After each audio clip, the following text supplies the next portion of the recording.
Return to thine own house, and show how great things God hath done unto thee. Now, here's when I started reading. Some of these I added later, and but this one I was reading the whole time. And like I told you, the reason why I started this project anyway was just because I wanted to see what Jesus actually said to people when he healed them. You know, I had things in my life that I want to heal my own self, body stuff, and money stuff, or relationship stuff, whatever comes up. Healing is a word that encompasses everything. And I wanted to know, what did Jesus do? Because I was so fascinated with Jesus and what people said that he did. And I also believe that, um, because I'm into metaphysics, I know that um, this world can be changed. You know, like things in this world change. Everything changes. If like I have a bruise on my thigh here near my hip, when I bumped into a table, and I've seen it go from, first it was really big purple, woo, and then every day it got lighter, and then part of it became back to where it was normally, like looked like my normal, but the outside of it was still purple, and like today I looked at it, it's almost gone. It's still neat. Anyway, this is a story that I used to read you know, the whole thing, and I went back and I read more of it prior, like you will find yourself doing, I'm sure too. But on this one, it says, I just read these out loud. So reading these out loud every day will change your life. Period. Trust me. Trust God. Trust yourself. Who touched me? Oh no, here. I like to start here. Came behind him and touched the border of his garment, and immediately her issue of blood stanched. Immediately her issue of blood stanched. Not not not not later, but actually later it does say maybe it was from that hour. But I like this one. It doesn't matter. The point is that the power happens immediately. The healing happens immediately. So I had to look inside myself and say, well, am I thinking healing can happen immediately? Because what I believe is what happens. Let me start over because I'm going to read this whole thing without commenting. Came behind him and touched the border of his garment, and immediately her issue of blood stanched. And Jesus said, who touched me? When all denied, Peter and they that were with him said, Master, the multitude thronged thee and pressed thee. And sayest thou, who touched me? And Jesus said, somebody hath touched me, for I perceive that virtue is gone out of me. And I think maybe I will comment, because after a while, I started really, and when I say after a while, I mean after some months. So I was reading this every day, and then I would start to get insight as to what it really meant. And then I started understanding that he said, for I perceive that virtue is gone out of me, like he could feel it. So that meant that Jesus felt and was really very sensitive.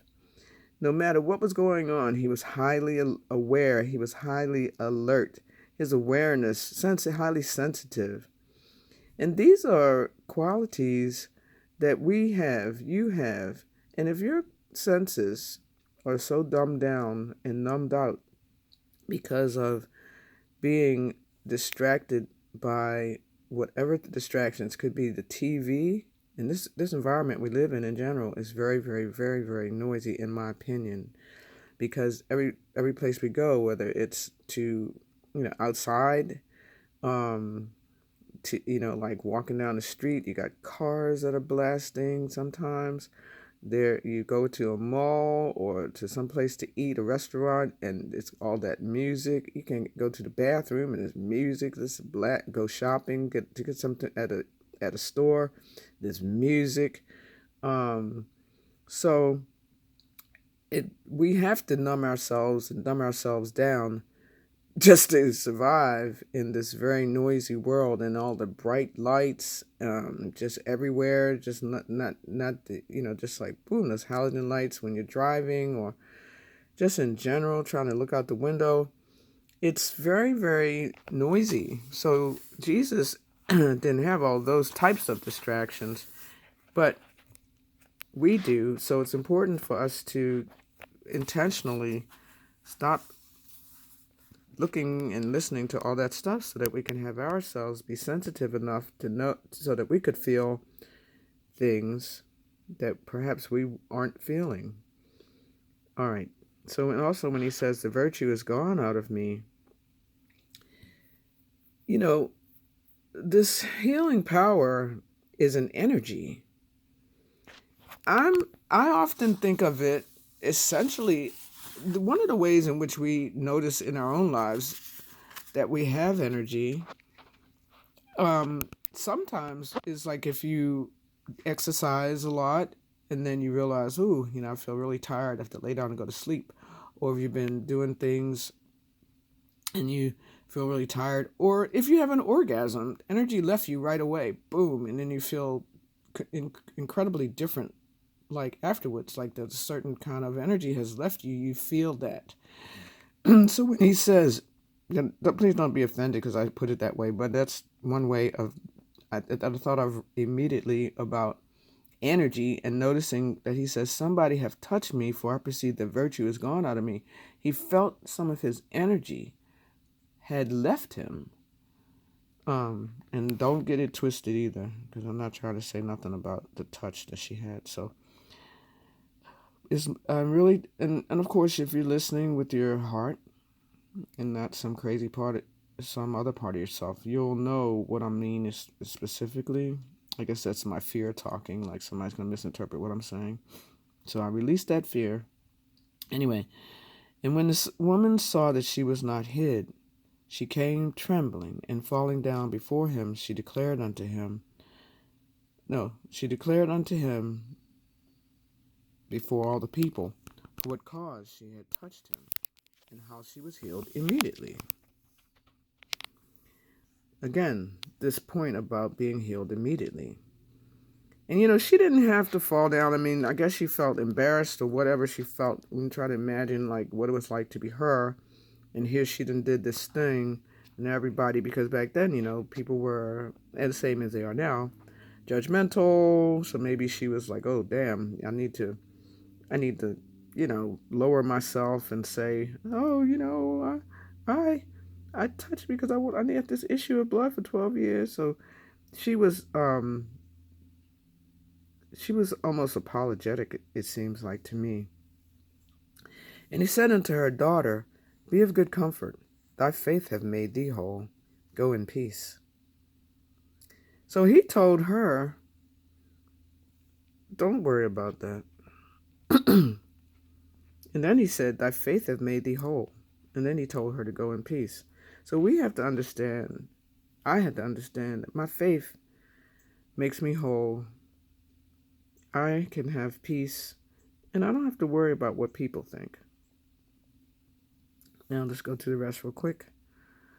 While he yet spake, there cometh one from the ruler of the synagogue's house, saying to him, thy daughter is dead, trouble not the master. And this goes back up to the top, where it says that the man named Jairus, who was the ruler of the synagogue, so you can read all that on your own, he had the daughter who was 12 years old, and she was dying. But then it goes into this part where I started with the woman with the issue of blood, which basically I read this top part way after I was reading all these things. And when I say way after, I mean just like some months, which is interesting. But reading the words that Jesus said, speaking them out loud, and that activated something in me and told me what to do next.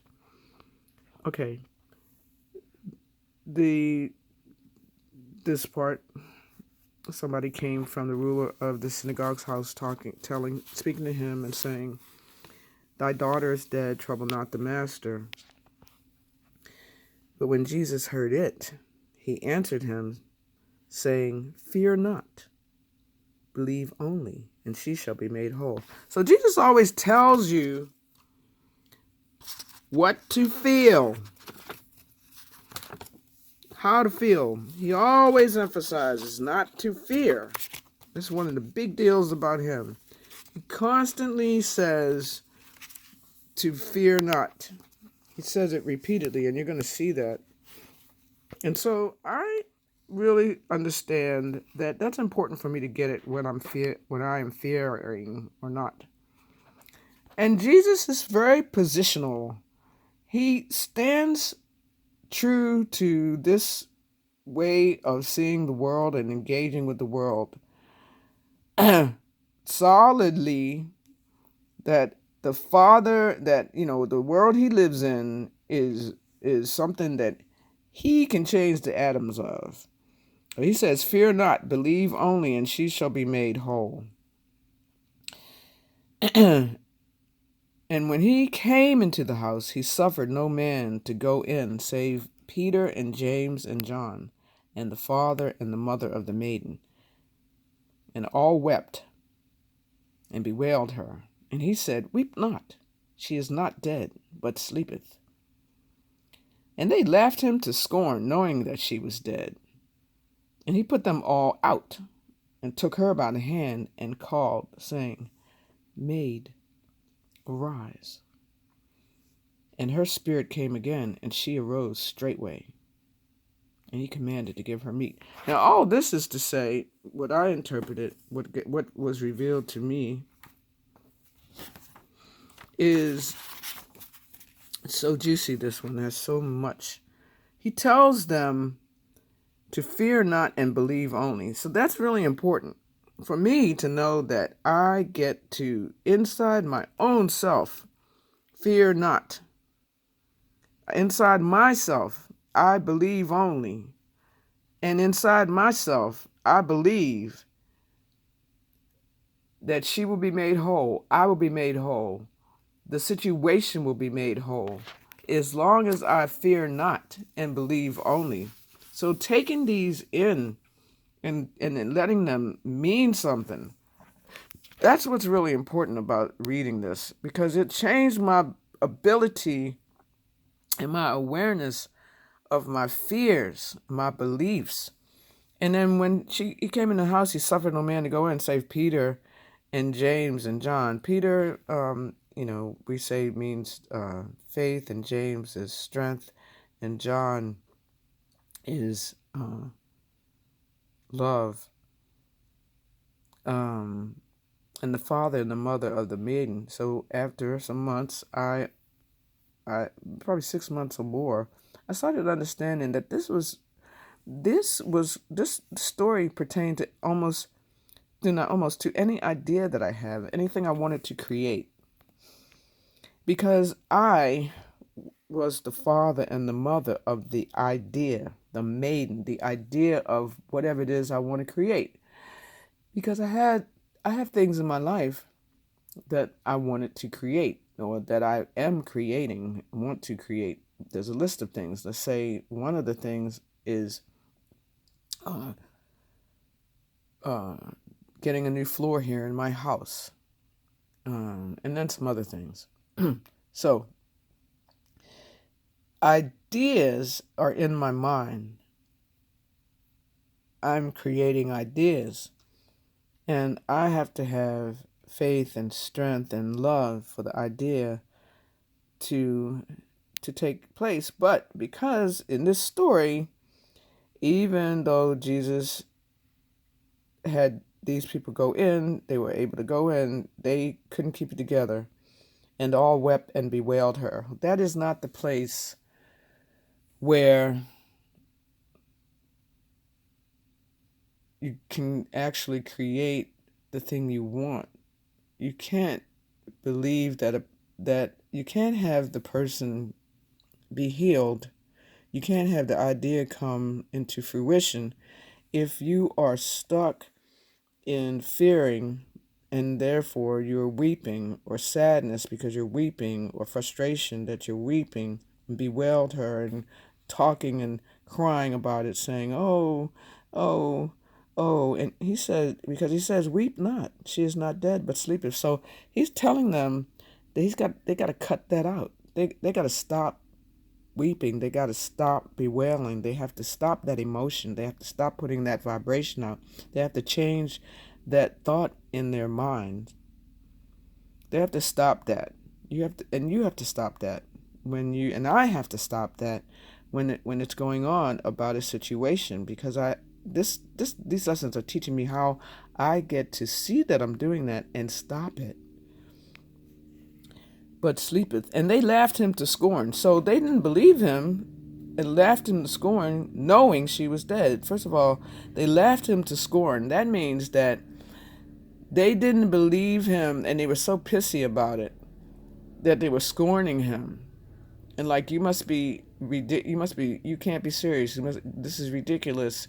What I see with my eyes and what I believe, is contrary to what you're trying to say. And I believe that more in the physical than I do in what you're trying to say, which is spirit. And God can change the physical. So that's basically what is going on here. Because they knew she was dead, knowing that she was dead. So they knew one thing. He knows another thing. So the two are like opposites and clashing. So he has to put them all out. He has to put out the scorning, their knowing, their weeping, their bewailing. He has to put all that out of his mind, out of his feelings, out of the house. And he took her by the hand, and he proceeds to do what he knows is possible, what he can do. He knows he can do this. He takes her by the hand, and he calls to the dead spirit, to the so-called, dead. He calls to the life that was in the so-called dead daughter, and tells the daughter to arise. Maid, arise. He calls the spirit back. He tells the world. He tells the world how to be, what to be. He tells the life force to awaken. Her spirit came again. He commands spirit.